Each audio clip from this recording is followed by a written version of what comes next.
नमस्कार विद्यार्थियों, बीए द्वितीय वर्ष प्रथम प्रश्न पत्र की कक्षा में आपका स्वागत है। हम आपकी पाठ्य पुस्तक रीतिकालीन काव्य संग्रह के कवि देव को पढ़ेंगे। आज हम देव के श्रृंगार वर्णन पर चर्चा करेंगे। तो आइए देखते हैं। देव रीति काल के रीतिबद्ध काव्य धारा के कवि हैं। उन्होंने रीतिकालीन आचार्यों की रीतिबद्ध परंपरा का निर्वाह अपने काव्य में किया है। वे मूलतः कवि हैं और कवि भी श्रृंगार रस के। देव श्रृंगार भाव में निमग्न कवि है। श्रृंगार रस वर्णन उनकी रसिक मनोवृत्ति के अनुकूल ही है। श्रृंगार रस का विवेचन जितने विस्तार के साथ देव ने किया है, उतना रीतिकाल का अन्य किसी कवि ने नहीं किया है।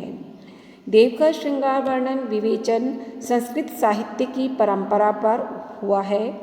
उन्होंने नवरसों में श्रृंगार रस को रसराज की संज्ञा से अभिहित किया है। श्रृंगार का स्थायी भाव रति या प्रेम बताया है। रति भाव का उदय प्रिय दर्शन तथा उसके विषय में गुण श्रवण और कथन से होता है। देव ने श्रृंगार का रस राजत्व सिद्ध करने के लिए श्रृंगार रस के प्रति अंध आग्रह व्यक्त किया है। अब हम देखते हैं कि देव की श्रृंगार भावना और उनके प्रेम का स्वरूप। देव की श्रृंगार भावना प्रेम पर आधारित है, विषय वासना पर नहीं। प्रेम में भी उन्हें श्रृंगार रस का दंपति प्रेम ही उत्तम माना है।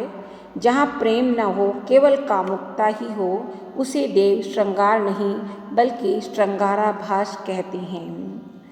तबहि लो श्रृंगार रस जब लग दंपति प्रेम, प्रेमहीन त्रिय वेश्या है सिंगाराभास।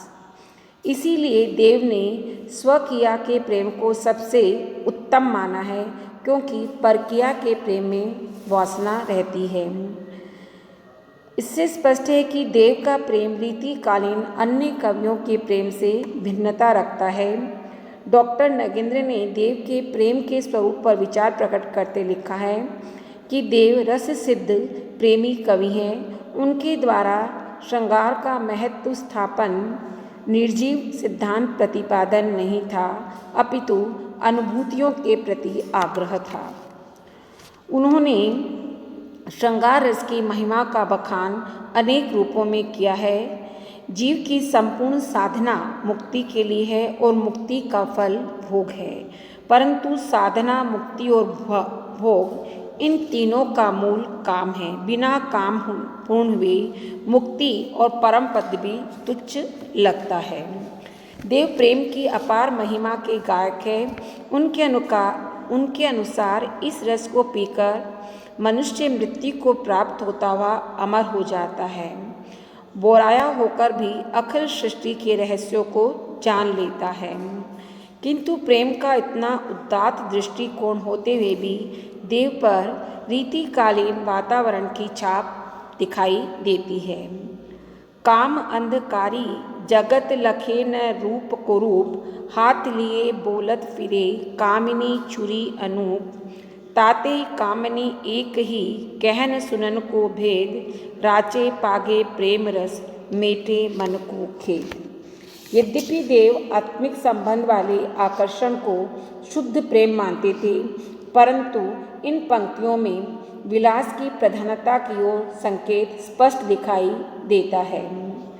देव की श्रृंगार भावना के अंतर्गत हम देखते हैं देव का श्रृंगार वर्णन के अंतर्गत संयोग श्रृंगार चित्रण। संयोग चित्रण के अंतर्गत प्रमुख रूप से श्रृंगार के मिलन के चित्रण समाविष्ट रहते हैं, जिसमें प्रमुख है एक तो रूप चित्रण और दूसरा संयोग जन्य क्रीड़ानुभूतियों का चित्रण।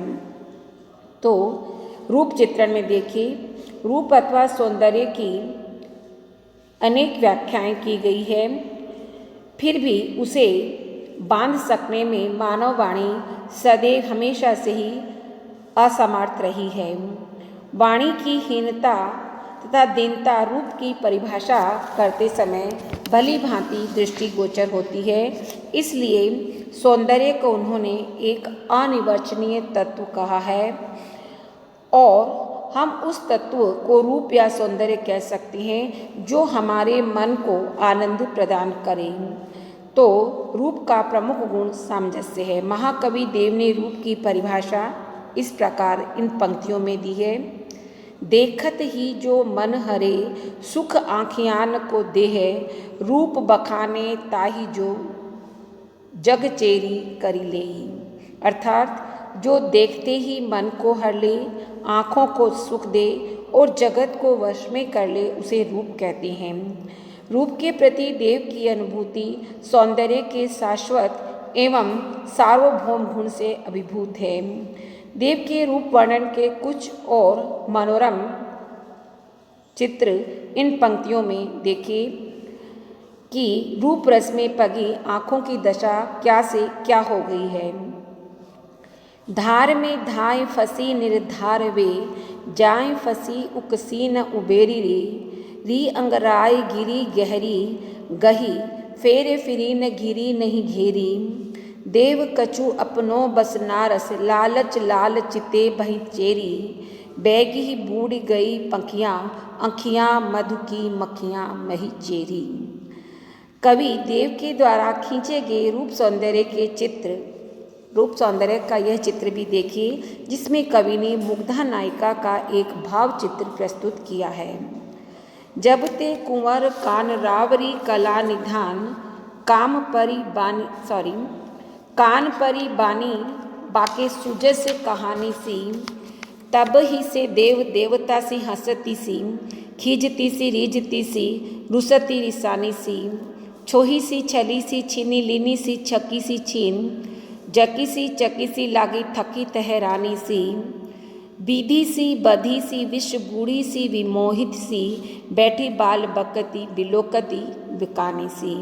कि सौंदर्य में नायिका के रूप सौंदर्य में मुग्धा नायिका की स्थिति क्या है, इसका भावपूर्ण चित्रण कवि ने इसमें किया है। इसके अतिरिक्त आता है संयोग जन्य क्रीड़ानुभूतियों का और मिलन का चित्रण। रीतिकाल में इन चित्रणों का अधिकता रही है। मिलन के अंतर्गत मानसिक या शारीरिक दोनों प्रकार के सुखों की एकात्म अनुभूति है। इसलिए संयोग चित्रण में मन के साथ साथ शरीर और मन का स्पंदन दोनों की ही सुंदर व्यंजना रहती है। महाकवि देव ने श्रृंगार रस के जो चित्र उकेरे हैं उनमें मानसिक और शारीरिक दोनों आनंदानुभूतियों की मादक व्यंजना रहती है।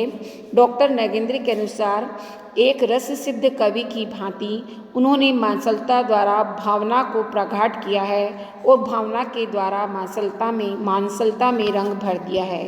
इसलिए उनके मिलन में विशेष रस मग्नता मिलती है। देव के काम में अनेक ऐसे छंद भरे पड़े हैं जिसमें तन मन की एकात्मकता अभिव्यक्त हुई है।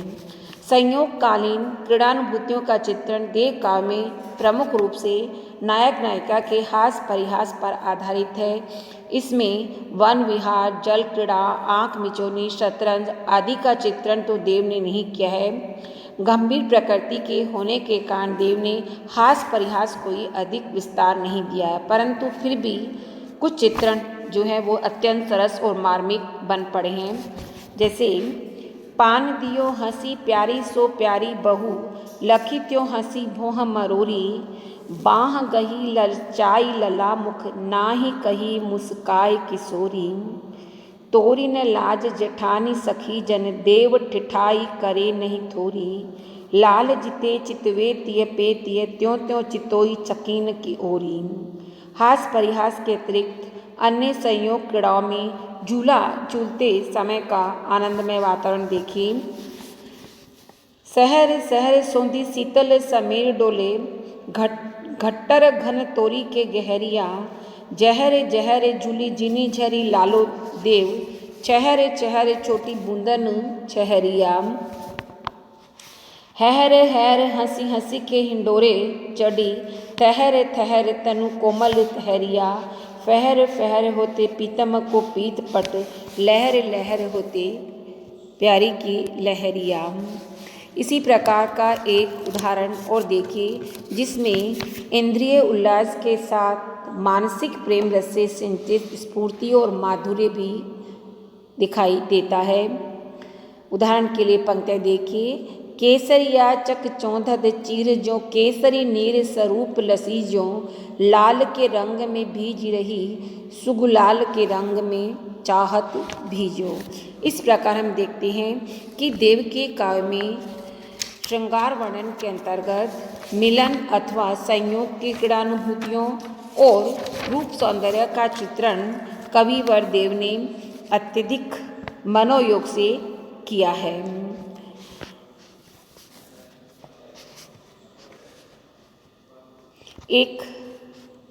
धन्यवाद।